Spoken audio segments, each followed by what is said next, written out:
الحمد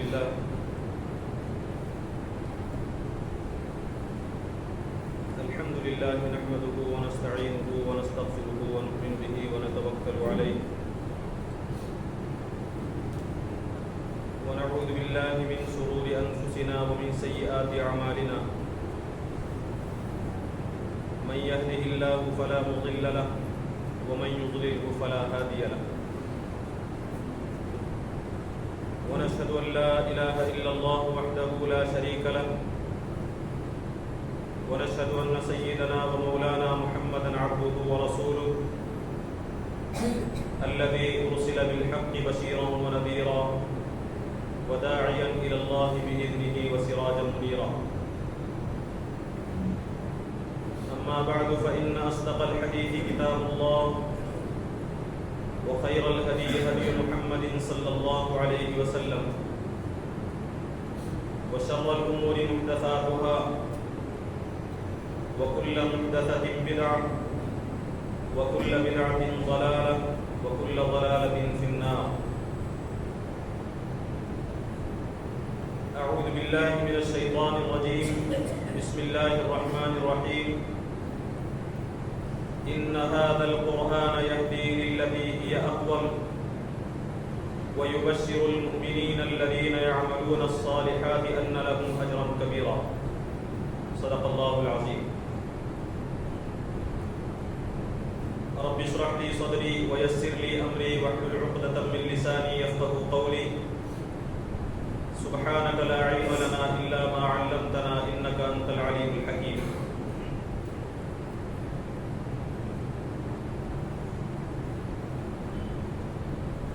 قابل احترام معزز بزرگوں، محترم نوجوان دوستوں، عزیز بھائیوں، عفت مآب ماؤں اور بہنوں، اللہ تبارک و تعالیٰ کا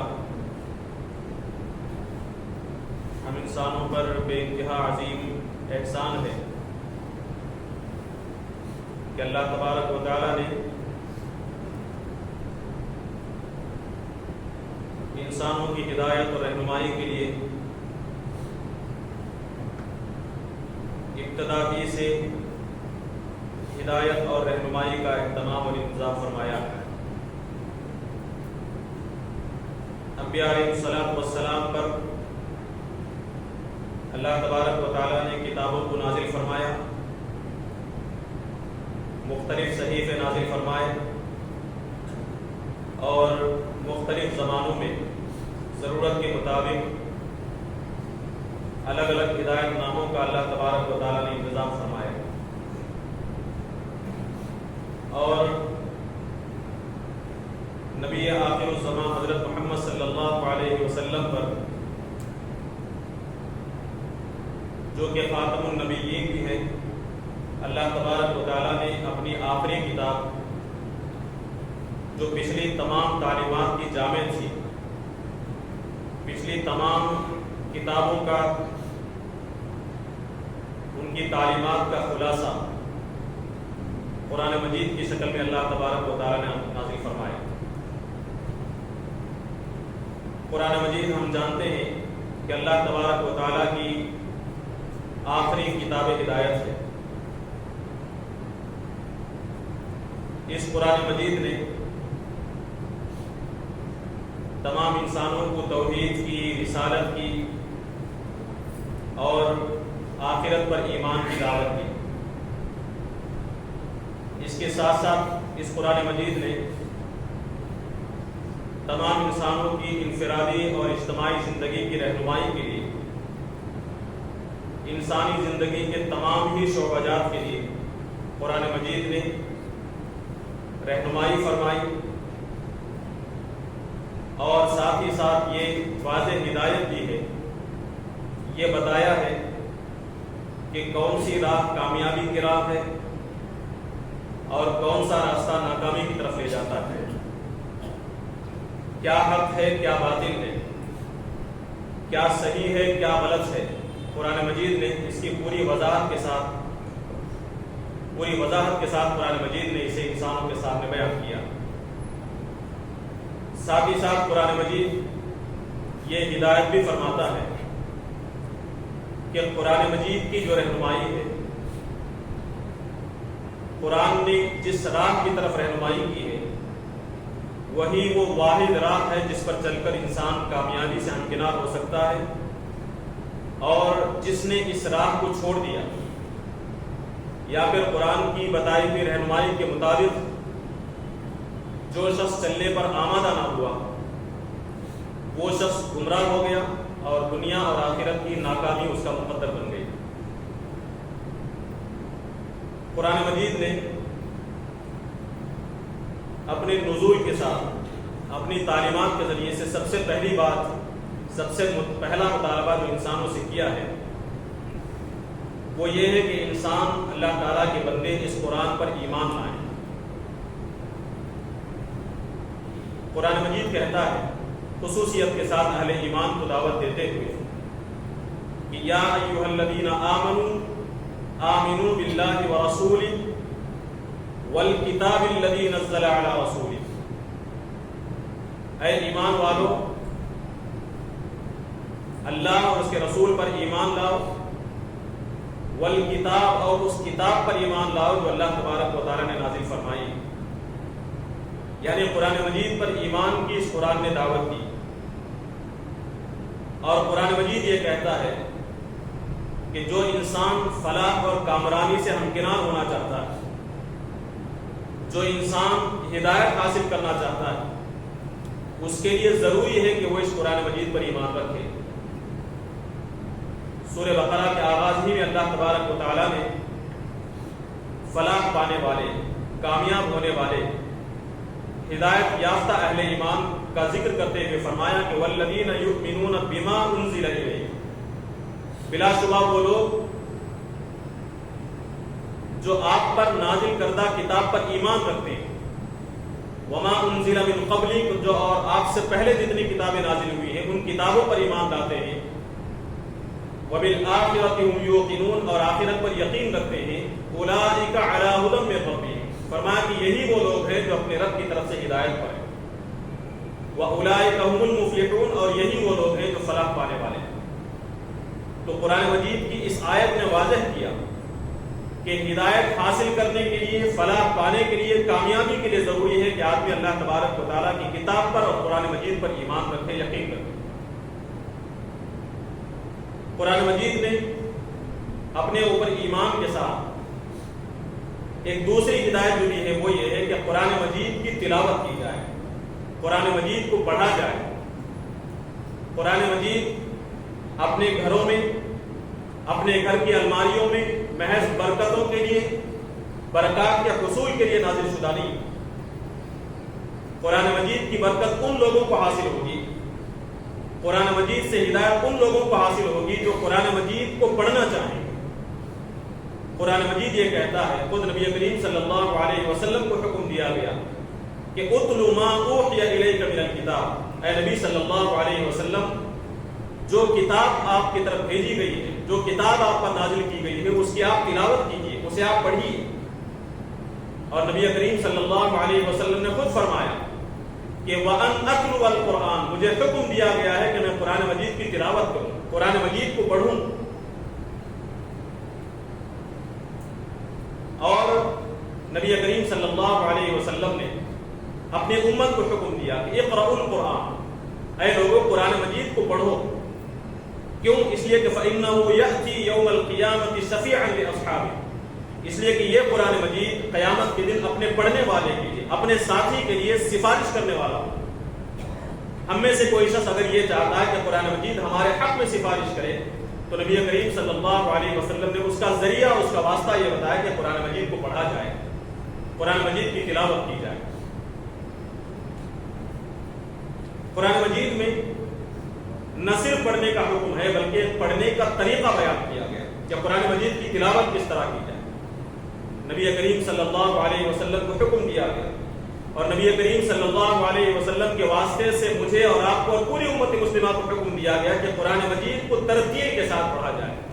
وَرَتِّلِ الْقُرْآنَ تَرْتِیلًا، آپ غور کر کے دیکھیں نبی کریم صلی اللہ علیہ وسلم جو کہ اہل عرب میں سے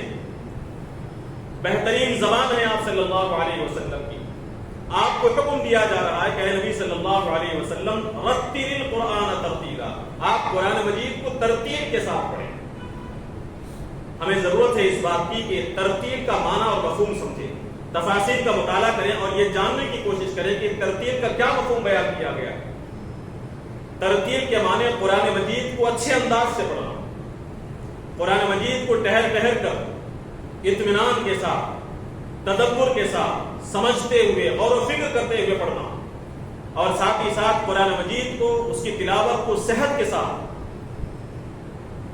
صحت تلاوت کے ساتھ قرآن مجید کو پڑھنا، یہ ہے ترتیب۔ نبی کریم صلی اللہ علیہ وسلم نے ترتیب کے ضمن میں یہ بات بھی بیان فرمائی کہ قرآن مجید کو بہترین لہجے میں پڑھنے کی کوشش کی جائے۔ قرآن مجید چونکہ عربی زبان میں نازل ہوا ہے، لہذا اہل عرب کا جو لہجہ ہوگا اس لہجے کو اختیار کرنے کی کوشش کرنی چاہیے۔ نبی کریم صلی اللہ علیہ وسلم نے فرمایا اقرأوا القرآن بلحون العرب، فرمایا کہ قرآن مجید کو عرب کے لہجوں میں پڑھنے کی کوشش کرو۔ بعض لوگوں کو یہ بات عجیب محسوس ہوگی کہ عرب کے لہجے میں پڑھنے کی کیا ضرورت ہے؟ ظاہر سی بات ہے کہ زبان، اس کی چاشنی، اس کا حسن اور اس کے اندر جو کشش پیدا ہوتی ہے، کوئی بھی زبان ہو، اس زبان کے بولنے والے جو اہل زبان ہوتے ہیں ان کا جو انداز ہوتا ہے، ان کا جو لہجہ ہوتا ہے، اس لہجے کی وجہ سے اس زبان کے اندر خوبصورتی پیدا ہوتی ہے۔ انگریزی زبان ہے، جو انگریزی جاننے والے یا پھر جن کی وہ زبان ہے، ان کا انداز اگر اختیار کیا جائے، ان کے لہجے میں اگر زبان بولی جائے تو اس کے اندر خوبصورتی پیدا ہوتی ہے، اس زبان کے بولنے والے کی تعریف ہوتی ہے، کتنے اچھے انداز میں انگریزی بول رہے ہیں۔ نبی کریم صلی اللہ علیہ وسلم نے اپنی اس حدیث کے ذریعے سے بتایا کہ قرآن چونکہ عربی زبان میں نازل ہوا ہے، لہذا اس قرآن کے اندر حسن پیدا ہوگا اس وقت جب اسے عرب کے لہجے میں پڑھنے کی کوشش کی جائے۔ اقرأوا القرآن بلحون العرب، عرب کے لہن میں، عرب کے انداز سے پڑھنے کی کوشش کی جائے۔ اور نبی کریم صلی اللہ علیہ وسلم نے یہ بات بھی بیان فرمائی کہ زینوا القرآن باصواتکم، قرآن مجید کو اپنی آواز کے ذریعے سے حسین و جمیل بناؤ، قرآن میں زینت پیدا کرو، زینوا القرآن، قرآن کو مزین کرو، باصواتکم، اپنی آواز کے ذریعے سے، یعنی قرآن مجید کو مترنم آواز سے، ترنم کے ساتھ، اچھے طرز سے پڑھنے کی کوشش کی جائے۔ یہ نبی کریم صلی اللہ علیہ وسلم کی احادیث ہیں، ضعیف اور کمزور نہیں، مستند احادیث ہیں۔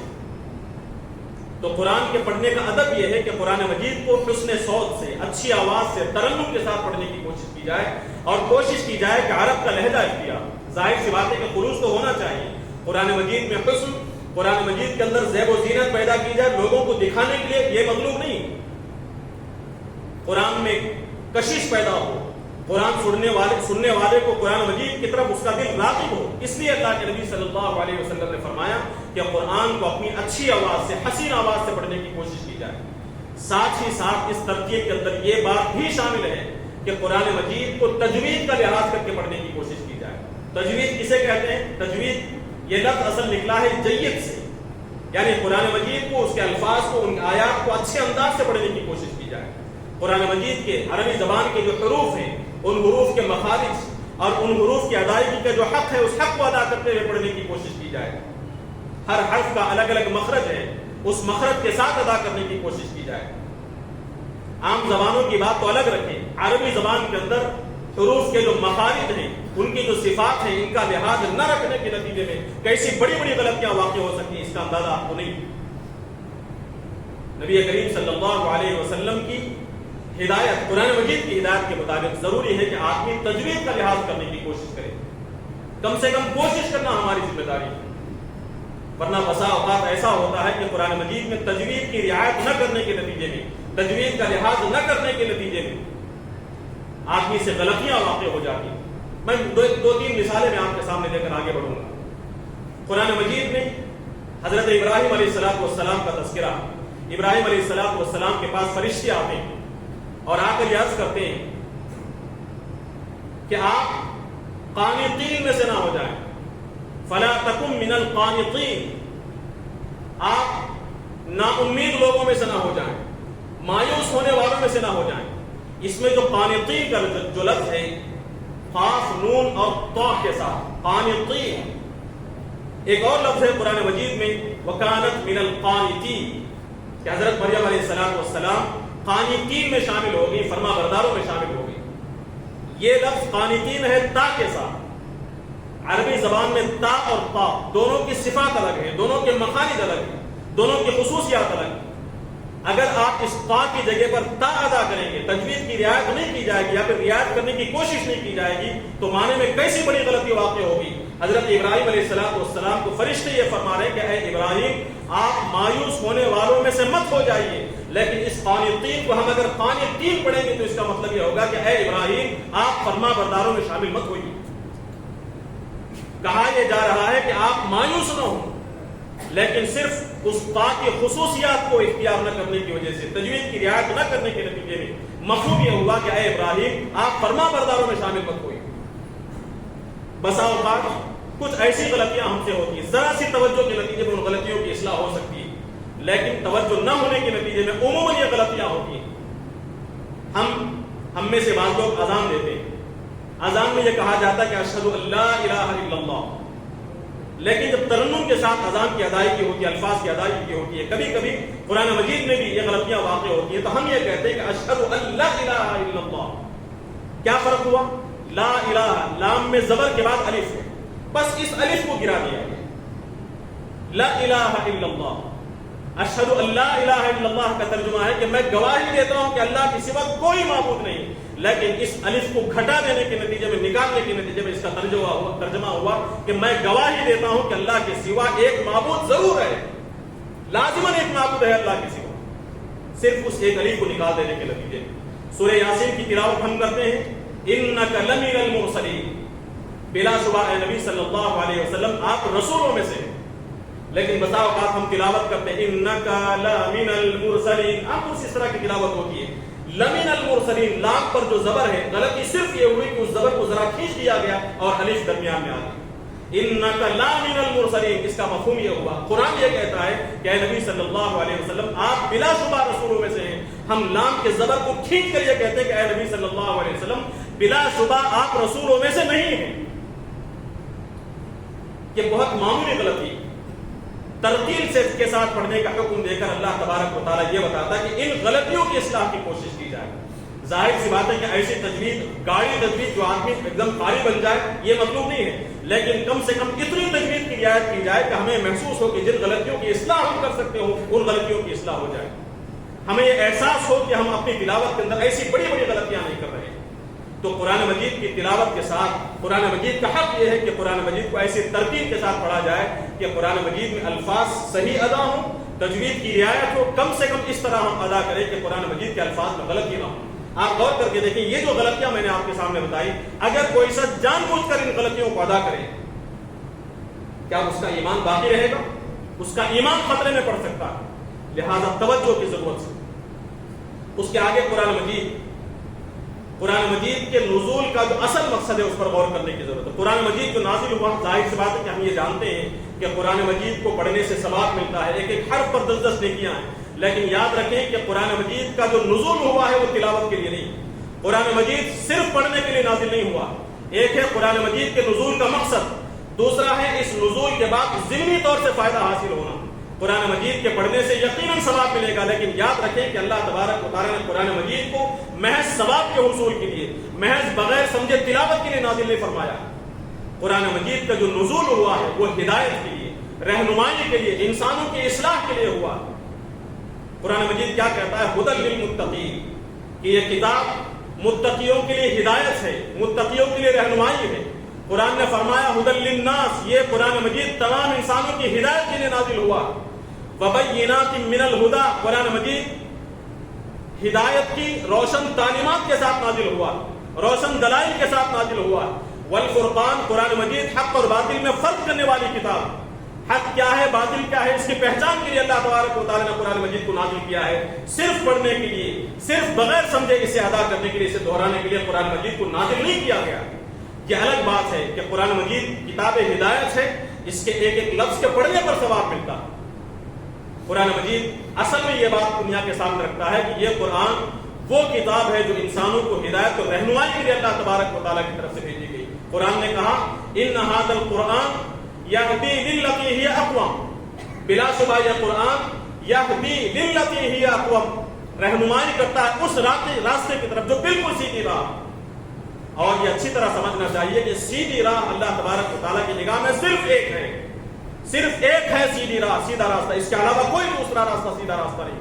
کامیابی کا راستہ، اللہ کی رضا کا راستہ، جنت کا حصول کا راستہ صرف اور صرف ایک ہے، اور وہ قرآن کہتا ہے کہ وہ راہ ہے، وہ راستہ ہے جسے اللہ تبارک و تعالیٰ نے قرآن کے ذریعے سے بتایا۔ قرآن کی رہنمائی واحد کامیاب رہنمائی، اور یہ رہنمائی کیسے حاصل ہوگی؟ قرآن مجید سے ہدایت کیسے حاصل ہوگی؟ قرآن مجید کو بغیر سمجھے بوجھے پڑھنے پر، قرآن مجید پر غور نہ کیا جائے، قرآن مجید کو سمجھا نہ جائے، اس سے ہدایت حاصل کرنے کی کوشش نہ کی جائے، کیسے قرآن مجید سے ہدایت حاصل ہو سکتی ہے؟ قرآن مجید نصیحت کی کتاب ہے، قرآن مجید واعظ کی کتاب ہے۔ قرآن مجید کے بارے میں اللہ تعالیٰ نے خود قرآن میں فرمایا کہ وَلَقَدْ يَسَّرْنَا الْقُرْآنَ لِلذِّكْرِ، ہم نے قرآن مجید کو نصیحت کے لیے، عبرت حاصل کرنے کے لیے آسان کیا۔ فَهَلْ مِن مُدَّكِرٍ، اے انسانوں، اے لوگوں، تم میں سے کوئی ایسا ہے جو اس سے نصیحت حاصل کرے؟ انسانوں کو، مسلمانوں کو اللہ تبارک و تعالیٰ ترغیب دے رہا ہے، جھنجھوڑ رہا ہے کہ قرآن مجید نصیحت حاصل کرنے کے لیے نازل شدہ کتاب ہے۔ تم میں سے کون ہے جو اس قرآن سے نصیحت حاصل کر رہا ہے؟ کیا ہم قرآن مجید میں غور و فکر کر رہے ہیں؟ اپنی زندگی میں رہنمائی کے لیے، اس سے ہدایت حاصل کرنے کے لیے قرآن مجید کی طرف رجوع کرتے ہیں؟ فَهَلْ مِن مُدَّكِرٍ، کون ہے جو قرآن مجید سے رہنمائی حاصل کرے؟ قرآن نے فرمایا یا ایھا الناس، اے لوگو، قد جاءتکم موعظۃ من ربکم، تمہارے رب کی طرف سے تمہارے لیے ایک نصیحت آئی۔ نصیحت کیسے معلوم ہوگی؟ ہماری زبان دوسری، قرآن مجید کی زبان عربی، عربی زبان ہم جانتے نہیں، تو اللہ تبارک و تعالیٰ کی نصیحت کیا ہے ہم کیسے معلوم کر سکیں؟ جب اسے سمجھا جائے گا، اس کے معنی اور مفہوم کو جاننے کی کوشش کی جائے تو نصیحت کا فائدہ اس وقت ہوگا جب قرآن مجید کو سمجھا جائے۔ موعظۃ من ربکم وشفاء لما فی الصدور، فرمایا کہ سینوں کے اندر جو بیماریاں، غلط عقائد کی، مختلف قسم کی خرابیاں جو انسان کے دل میں گھر کر چکی ہیں، ان تمام بیماریوں کے لیے شفا ہے قرآن مجید۔ شفاء لما فی الصدور، دلوں کی بیماریوں کے لیے قرآن مجید شفا ہے۔ وَهُدًى وَرَحْمَةٌ لِّلْمُؤْمِنِينَ، اور یہ قرآن مجید ہدایت ہے اور مومنوں کے لیے رحمت کا ذریعہ۔ تو قرآن مجید کا نزول ہدایت کے لیے ہوا ہے، قرآن مجید کا نزول نصیحت حاصل کرنے کے لیے ہوا۔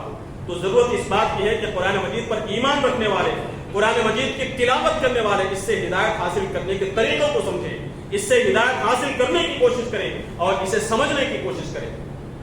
اور اس کے بعد فرمایا کہ قرآن مجید سے ہدایت ان لوگوں کو ملے گی جو ہدایت سمجھنے کے بعد، قرآن مجید میں غور و فکر کرنے کے بعد اس کی اتباع کریں۔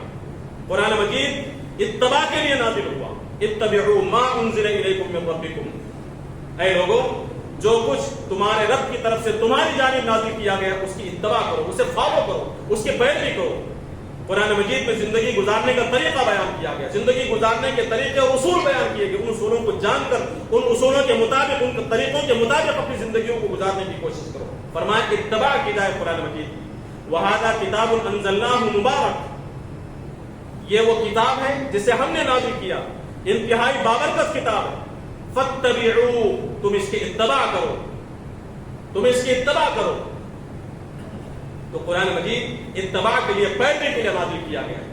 تو قرآن مجید پر ایمان، قرآن مجید کی تلاوت، قرآن مجید کو سمجھنا اور قرآن مجید پر عمل کرنا، یہ نزول قرآن کے مقاصد میں، قرآن مجید کے حقوق میں شامل ہے۔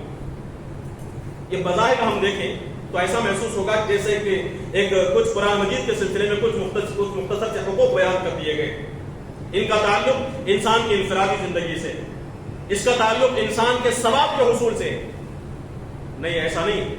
آپ غور کر کے دیکھیں، قرآن مجید کا مطالعہ جب کوئی شخص کرے گا، قرآن مجید کو سمجھنے کی کوشش کرے گا، تو اللہ تبارک و تعالیٰ کا یہ قانون، اللہ تبارک و تعالیٰ کی سنت یہ معلوم ہوگی کہ قرآن مجید سے جس انسان کا یہ تعلق ہوگا وہ انسان ہی اس قابل ہوگا کہ دنیا کے اندر اسے عروج نصیب ہو۔ دنیا کے اندر اللہ تبارک و تعالیٰ نے انسانوں کے لیے، قوموں کے لیے عروج اور زوال کے قوانین بنائے کہ کون سی قومیں ایسی ہیں جنہیں زوال نصیب ہوگا، کون سی قومیں ایسی ہیں جنہیں اللہ تبارک و تعالیٰ عروج عطا فرمائے گا، کامیابیوں کے سربلندیوں پر کنہیں پہنچانا چاہیے۔ اللہ تبارک و تعالیٰ نے جو اصول بتایا، اس اصول کے مطابق قرآن مجید واضح طور سے رہنمائی فرماتا ہے کہ وہ قومیں جنہوں نے اپنا تعلق قرآن سے مضبوط رکھا، جن کا تعلق، جن کا رشتہ قرآن سے قائم رہا، جن قوموں نے قرآن کو اپنی زندگی میں اپنایا، اس کے مطابق انہوں نے اپنی زندگیاں گزاری، اللہ تبارک و تعالیٰ نے ان قوموں کو اس دنیا کی حکومتیں عطا فرمائی، ان قوموں کو اس دنیا کے اندر سربلندی اور کامیابی عطا فرمائی۔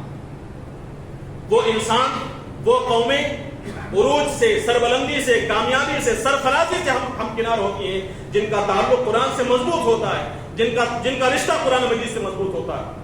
تو جو انسان اس دنیا کے اندر کامیابی حاصل کرنا چاہے، جو انسان اس دنیا میں عروج حاصل کرنا چاہے، اپنے آپ کو زوال سے بچانا چاہے، اس کے لیے انتہائی ضروری ہے کہ اپنا تعلق قرآن مجید سے مضبوط کرے۔ جن لوگوں نے قرآن سے رشتہ کاٹا، اللہ تبارک و تعالیٰ نے، کوئی انسانی تاریخ گواہ ہے کہ اللہ تبارک و تعالیٰ نے انہیں اس دنیا کے اندر ذلیل اور رسوا کیا، پستی اور ذلت اور رسوائی ان کا مقدر بن گئی۔ مسلمانوں کو دیکھیں، قرآن مجید کے آیات کا مطالعہ کریں تو معلوم ہوگا کہ جس وقت بھی مسلمانوں نے آسمانی ہدایات سے رخ گردانی کی، اللہ تبارک و تعالیٰ کی ہدایات سے منہ موڑا، اللہ تبارک و تعالیٰ نے دنیا کے اندر انہیں ذلیل اور رسوا کیا، انہیں کمزور کر دیا۔ آج بھی اس دنیا کے اندر مسلمانوں کی حالت کو ہم دیکھیں، مسلمان جس پستی کا شکار ہے، مسلمان جس زوال کا شکار ہے، دنیا کی ساری قومیں غالب ہو گئی، مسلم قوم ذلت اور رسوائی کا، پستی کا، پسوائی کا شکار ہو رہی ہے۔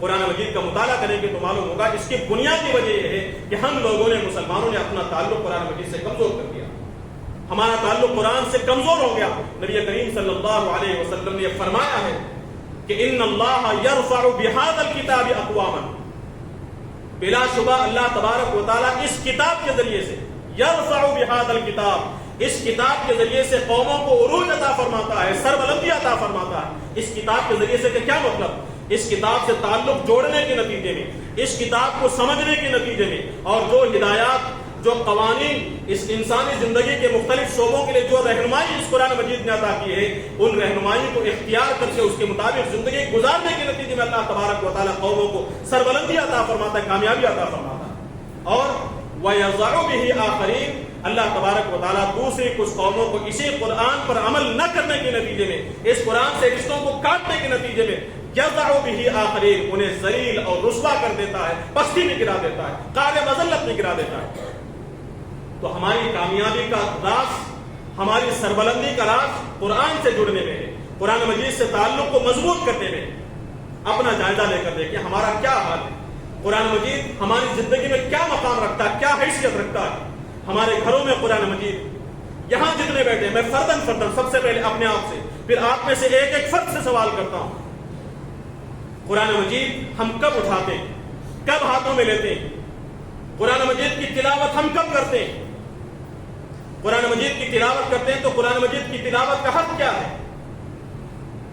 کیا قرآن مجید کی صحت تلاوت کی طرف ہماری توجہ ہے؟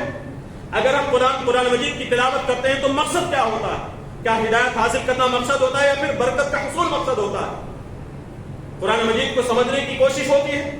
اگر قرآن مجید کو سمجھتے ہیں تو زندگی کے مسائل میں اس قرآن مجید سے رہنمائی ہم حاصل کر رہے ہیں۔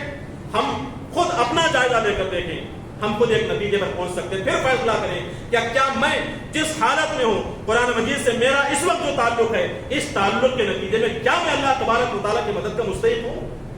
کیا مجھے اس کیفیت کے ساتھ سربلندی مل سکتی ہے؟ اگر ہاں تو الحمدللہ، نہیں تو اس کیفیت کو بدلنے کی ضرورت ہے، اس کیفیت میں تبدیلی کی ضرورت ہے۔ قرآن مجید اپنے ہاتھوں میں لیا جائے، اس کی تلاوت ہو، اسے سمجھا جائے، اپنی زندگیوں میں اختیار کرنے کی کوشش کی جائے، اور اس قرآن مجید کو مشعل راہ بنایا جائے۔ قرآن مجید کتاب ہدایت ہے، قرآن مجید نور ہے۔ دنیا کی ظلمتوں میں، دنیا کی تاریکیوں میں، جہالت کی تاریکیوں میں قرآن مجید کو واحد کتاب ہے جو ہدایت کا نور، ہدایت کی روشنی ہمارے سامنے رکھتی ہے۔ اس روشنی میں ہم آگے بڑھنے کی کوشش کریں، یقیناً اللہ تبارک و تعالی ہمارے لیے عزت اور سربلندی کا فیصلہ فرمائے گا۔ قابل احترام حاضرین کرام، ہماری اسی کیفیت کو سامنے رکھتے ہوئے علامہ اقبال نے کہا تھا کہ وہ زمانے میں معزز تھے مسلمان ہو کر۔ وہ کون؟ وہ ساری قومیں جنہوں نے اللہ تبارک و تعالیٰ کی کتاب سے اپنا رشتہ مضبوط کیا، جنہوں نے قرآن سے اپنا تعلق مضبوط رکھا، جن کی زندگیوں میں قرآن تھا، وہ زمانے میں معزز تھے، انہیں عزت ملی، سربلندی ملی۔ کیوں؟ مسلمان ہو کر۔ وہ زمانے میں معزز تھے مسلمان ہو کر، اور تم خار ہوئے تاریخ قرآن ہو کر۔ موجودہ دور کی پوری امت مسلمہ کی طرف اشارہ کرتے ہوئے علامہ اقبال نے فرمایا، تم اگر خار ہو، تم اگر ذلیل ہو، پستی میں مبتلا ہو، ذلت و رسوائی کا شکار ہو، تو اس کی وجہ صرف یہ ہے کہ تم نے قرآن کو ترک کر دیا، اور تم خار ہوئے تاریخ قرآن ہو کر۔ اس میں بتایا گیا کہ ایک آدمی کی ذلت اور رسوائی کی اصل وجہ کیا ہے اور کامیابی کا اصل راز کیا ہے۔ ہم اگر کامیابی حاصل کرنا چاہتے ہیں، خدا کی مدد اور نصرت حاصل کرنا چاہتے ہیں، تو ضرورت اس بات کی ہے کہ ہم قرآن مجید کی طرف پلٹیں، قرآن مجید کی طرف رجوع کریں، قرآن مجید سے تعلق استوار کریں، قرآن مجید سے تعلق اور بہتر سے بہتر ہوتا چلا جائے۔ قابل احترام حاضرین کرام، جماعت اسلامی ہند، تحریک اسلامی ہند، آپ جانتے ہوں گے کہ اس ملک کی بہت مشہور و معروف تنظیم ہے۔ جو تعداد اس کے پاس ہے، جو افراد اس کے پاس ہیں، ان کا صرف ایک مقصد ہے کہ اللہ تبارک و تعالیٰ نے انسان کو جو مقام عطا کیا وہ مقام انسان کو ملے۔ اس کا مقصد یہ ہے کہ مسلمانوں کو جو مقام عطا کیا گیا ہے، مسلمان پوری امت مسلمہ اپنا مقصد، اپنا مقام پہچانے۔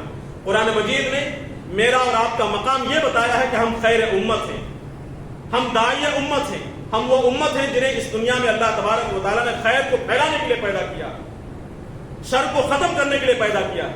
ہم داعیہ امت ہیں۔ جماعت اسلامی یہ چاہتی ہے کہ امت مسلمہ کے تمام افراد اپنا مقام اور مرتبہ پہچانیں، اور جس مقصد کے ساتھ اللہ تبارک و تعالیٰ نے مسلمانوں کو اس دنیا میں بھیجا ہے، مسلمان اس مقصد کو جان کر اس کے مطابق زندگی گزارنے والے ہیں۔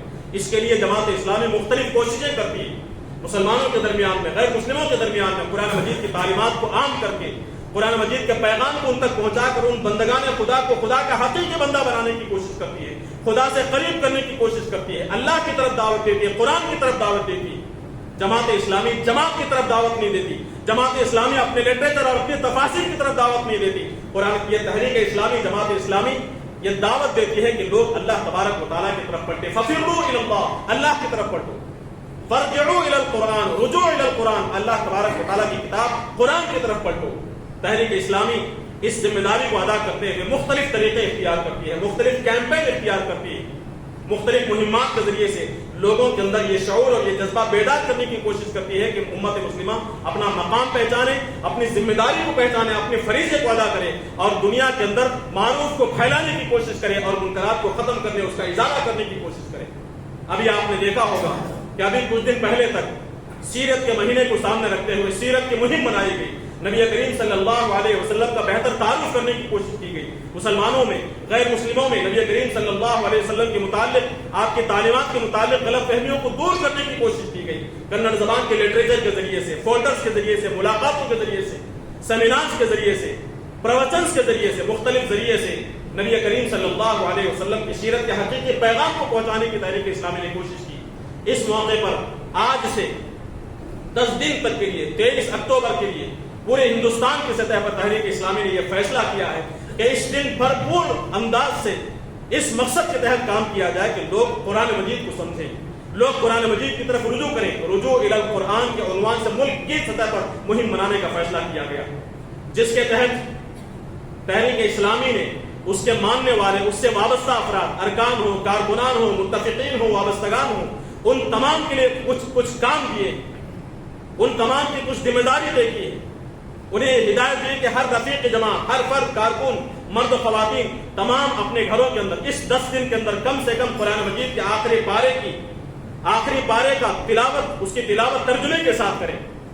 روزانہ ان 10 دنوں میں کم سے کم 20 منٹ تک قرآن مجید کے کلاسز ہوں، جس میں قرآن کو صحت کے ساتھ پڑھنے کی کوشش کی جائے، قرآن کو سمجھنے کی کوشش کی جائے، قرآن سے ہدایت حاصل کرنے کی کوشش کی جائے، قرآن کے متعلق اپنی ذمہ داری کو ادا کرنے کی کوشش کی جائے۔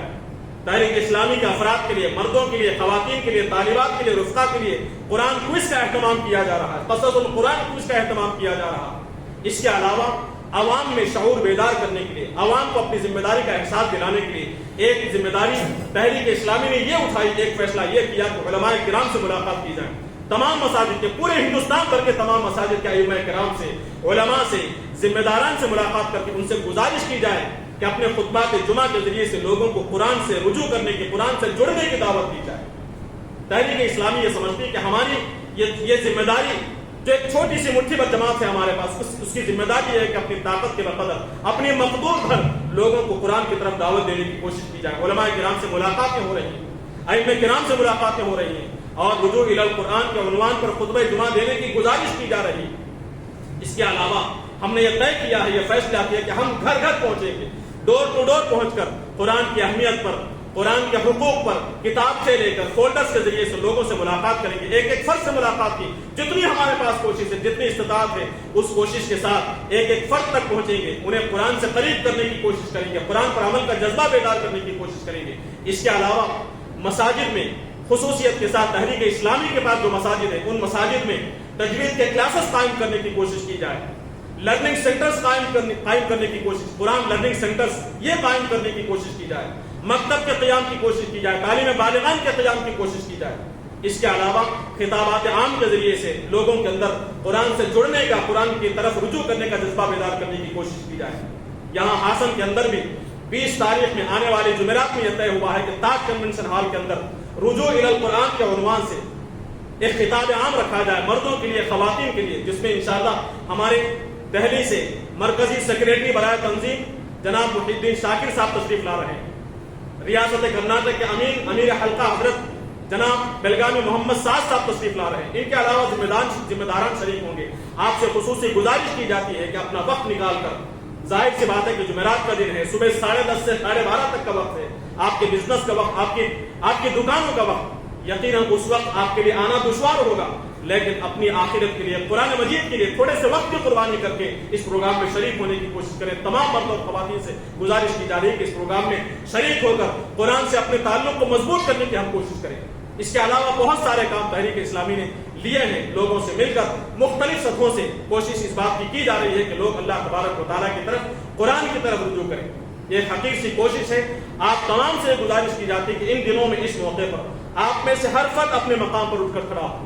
ہم آپ سے یہ گزارش نہیں کر رہے ہیں کہ آپ اپنی ان کوششوں کے ذریعے سے تحریک اسلامی کا ساتھ دیں، یہ گزارش آپ سے نہیں، آپ سے یہ گزارش نہیں ہے کہ آپ تحریک اسلامی کے اس مہم کو کامیاب بنائیں۔ آپ کا قرآن کے سلسلے میں اٹھ کر کھڑا ہونا، آپ کا تحریک اسلامی کی اس مہم میں ساتھ دینا، یہ اصل میں تحریک اسلامی کی کامیابی نہیں ہے، بلکہ آپ کی کامیابی ہے۔ ہمارا قرآن سے جڑنا ہماری دنیا اور آخرت کی کامیابی کے لیے۔ آپ اگر قرآن سے جڑیں گے، ہمارا قرآن کی تلاوت بہتر ہوگی، ہمارا قرآن کا سمجھنا آسان ہوگا، تو یہ کامیابی تحریک اسلامی کی یا جماعت اسلامی کے افراد کی نہیں ہوگی، بلکہ ہم میں سے ہر فرد کی کامیابی ہے۔ انشاءاللہ قرآن سے جڑنے کے نتیجے میں آپ کو یہ اندازہ ہوگا کہ ہمارا تعلق قرآن سے کتنا مضبوط ہوا ہے، اللہ تبارک و تعالیٰ سے ہمارا تعلق کتنا مضبوط ہوا ہے۔